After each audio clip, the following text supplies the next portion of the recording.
I think it's time for you guys to know. Today I'm going to read to you guys very important excerpts or portions from the document that I have received from the police department's archives. If you remember, if you have been following me, I was one of the few who've been provided the original document with the complete accounts on what had happened on the 8th of March on a Saturday when Paulo Tantoco died. So yeah, I really don't know what's going to happen to me after this, but my husband and I had already talked about it. I will be going into a complete incognito mode. I have already changed my number, and we have already talked about the possibility on moving to a different state, because right now we have already moved to a completely different city, but we will definitely be moving to a different state. We will be doing that because I really do believe that you guys do deserve to know what happened. So yeah, here it goes.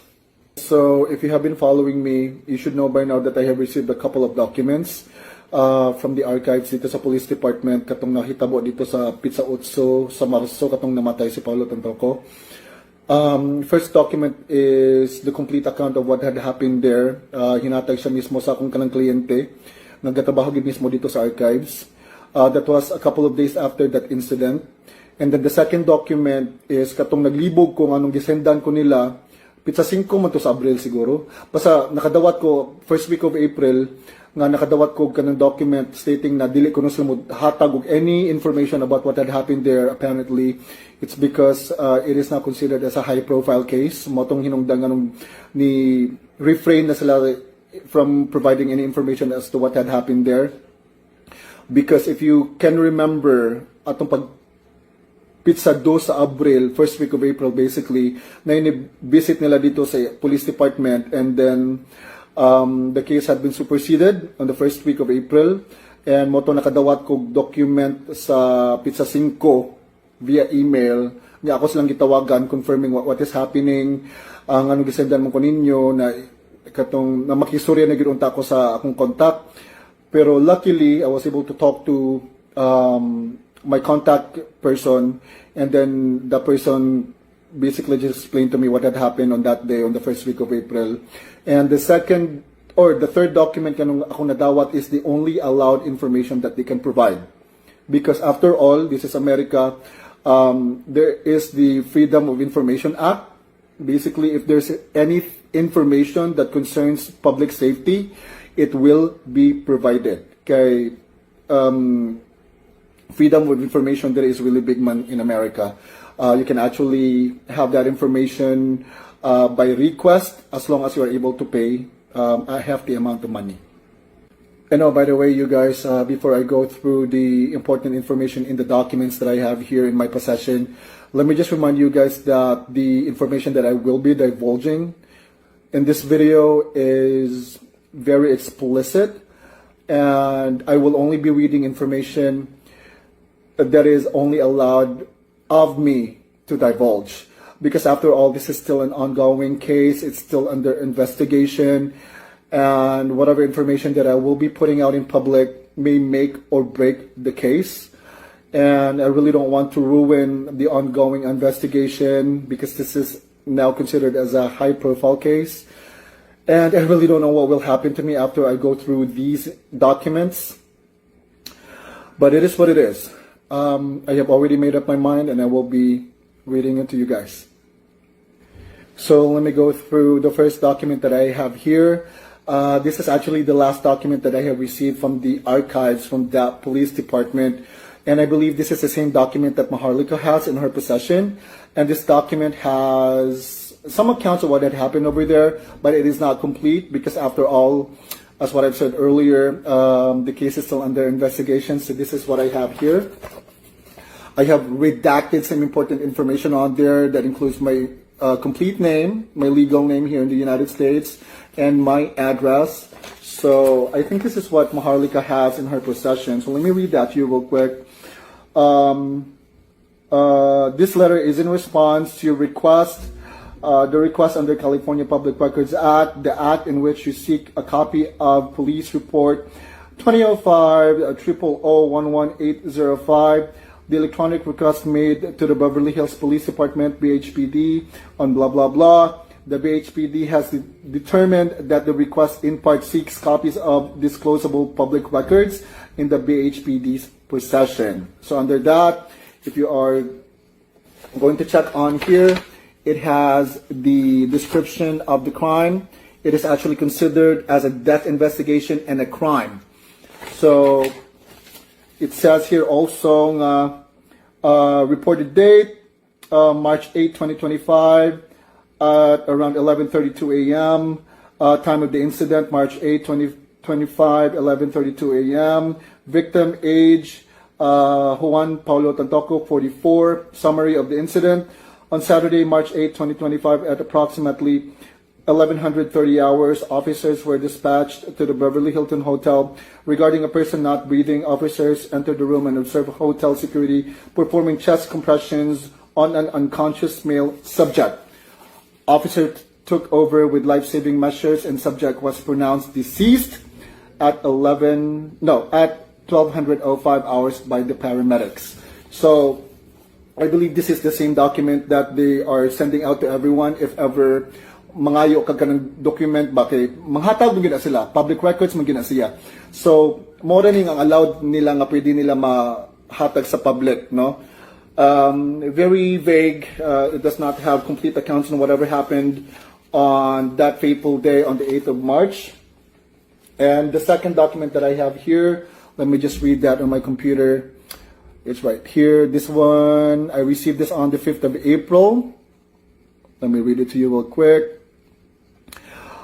Basically, gist aning a document is that they are not going to divulge any information. I believe this was after those Asian-looking men visited the Police and Archive Department on the 2nd of April. So basically, first week of April, nang limpyo gid sila nga mga sayop nga nabuhat atong kuan ba sa Archives Department. So money, the second document, and we go to the first document. The document that I have received from my client. So guys, ako lang yung basahon ninyo, no? But throughout me reading this document, I will be redacting some information as well, very important names, and some people that I will be protecting because I do believe that they have nothing to do with the case. However, since their names are here, I will be reading them, but I will be redacting them when I edit the video, okay? Alright, so let me just go through the document that I have received from my client who works at the Archives Department. Okay, Beverly Hills Police Department, Crime and Incident Report, report number BHPD 2025-0308-0911. Type of report, death investigation. Date and time reported March 8, 2025, 11:30 hours. Date, time of incident, March 8, 2025, approximately 0430 hours to 1130 hours. Location of incident, Beverly Hilton Hotel. It has a complete address as to which, where it happened. The name of the victim, which is Juan Paulo Tantoco, male, age 44, date of birth is redacted. Reporting officer,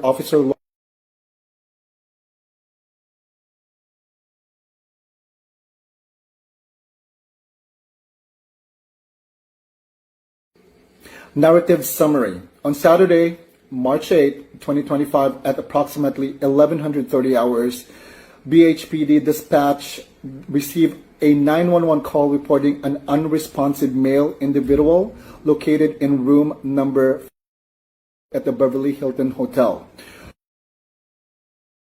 Were dispatched to the location and arrived on the scene at 1138 hours.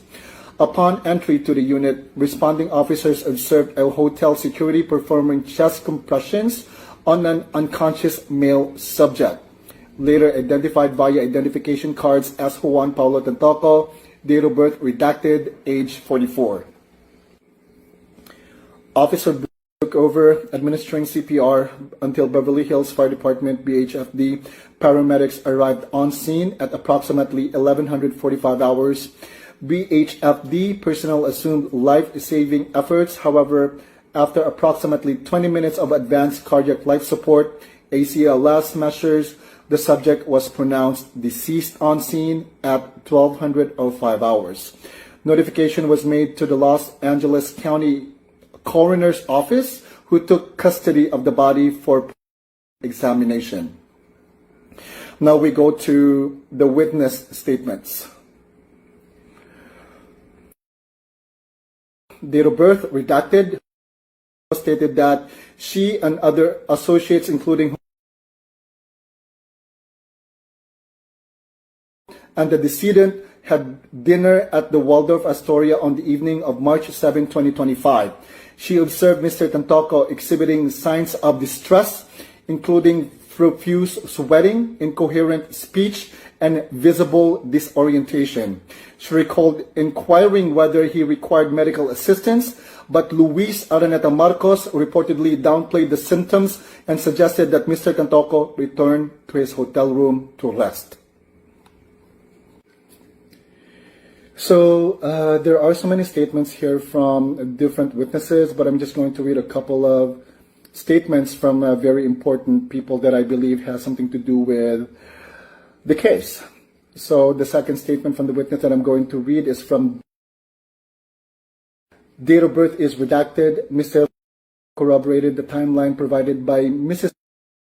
He stated that he and Mrs. Marcos escorted Mr. Tantoco back to room at the Beverly Hilton 2235 hours.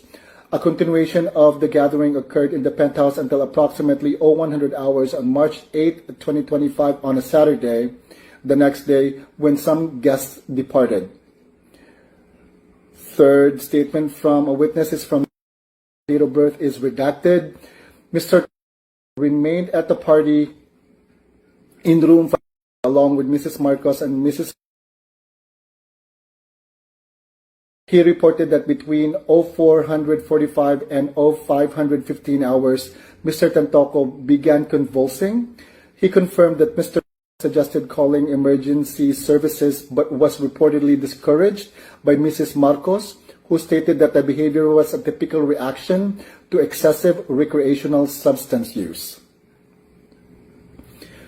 Fourth statement from a witness is from Mr. Alfred. Date of birth is redacted. Mr. emphasized his concern for the victim's deteriorating condition. He noted that Mr. Tantoco's convulsions appeared intermittent and diminished over the next few hours. But at around 1100 hours, he noticed the subject was completely unresponsive, and at that point he made a phone call to the hotel front desk, prompting the emergency response. Okay, I'm going through the crime scene observations. This is from the first responders who came to the crime scene. And I'm sorry if I keep cutting off the video because I just want to go through, the pages before I actually read them to you because it takes a while. Sige, so na to, no? On the crime scene observations, upon initial examination, the scene was contained to room. The living area had evidence of ongoing party activity, notably on the coffee table, were observed. One clear plastic bag containing a white powdery substance, preliminary field tests still pending. 3 used syringes containing residue suspected to be narcotics. Several open and unopened bottles of alcohol. A mirror of powder residue and rolled up bills. No evidence of forced entry, struggle, or foul play apparent at the scene.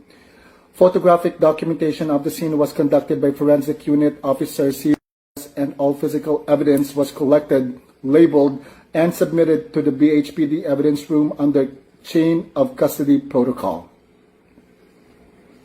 Now we're going to the investigation status. Let me go through here. The case remains as a death investigation pending toxicology and autopsy results from the Los Angeles County Coroner's Office. At this time, the following individuals have been listed as persons of interest and are subject to ongoing questioning.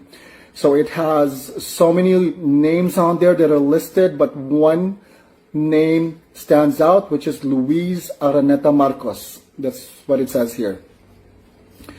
Now, below that, it says travel restrictions have been requested through the California Office of the Attorney General for the above individuals as precautionary measures until further clarification can be made regarding the events leading to Mr. Tantoco's death. Now, we're going down to the very bottom part of the document. It says here, supervisory review. The circumstances surrounding the delay in seeking medical assistance have been noted and may constitute contributory negligence pending legal consultation. The presence of controlled substances at the scene and the statements provided by the party attendees warrant further inquiry into possible involuntary manslaughter, drug distribution, or obstruction of emergency care. A follow-up report will be submitted upon receipt of autopsy findings. The case is assigned to Detective Homicide Division, badge number. So, mo na to, no? Ako na dyan nabasa ninyo ang mga importante nga parts sa document nga akong na-receive. But you really don't need to worry because the entirety of the document had already been forwarded to the people, the person that would need it the most in the future. As a matter of fact, I really do believe that the information that I have just read to you guys are the information that needs to be known to public, especially to the Filipino people, because the Filipino people deserve better.